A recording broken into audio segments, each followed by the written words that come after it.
You have a few weeks left before your examinations and you're not sure what is the best way to optimize your time. What subjects should you be focusing on? Which papers? How do you decide that? I'm going to talk to you about what I've been recommending to my students and helping them get the top grades for the last few years. The way you want to do this is a simple matrix that I use. The matrix goes like this. The first column is all of the papers. So if you populate them, say chemistry paper 1, biology, yada yada yada. Second column, we are going to put down the date and the time and the day of that exam. Let's say your first exam is May 15th on a Monday, 9 a.m. That's what you're going to put down. You're going to put down the date and the time of the exam.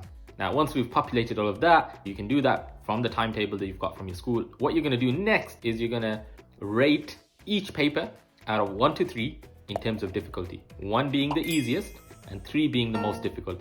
Think about each of these papers. Which paper is it that you think you're going to find the most difficult? And give those papers a 3. Everyone here should have some 3s. Everyone here should have some 1s. That's the idea. We want to grade them. The next thing I want you to do is add another column. What we're going to do is we're going to identify where we have time.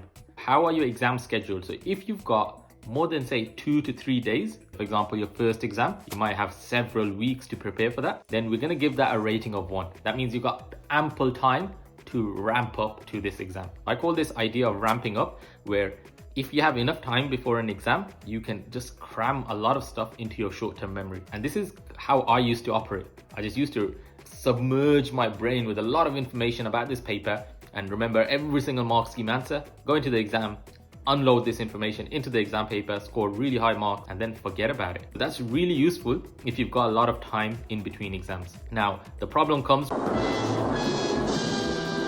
when you've got exams within the space of 24 hours to 48 hours, or even sometimes on the same day in the afternoon, or even at the same time. This is where the problem comes, and that's where we're going to give ourselves the rating of 3 if it's on the same day.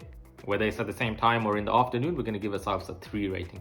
That means that you don't have the time to ramp up and really front load your brain with information just about that paper.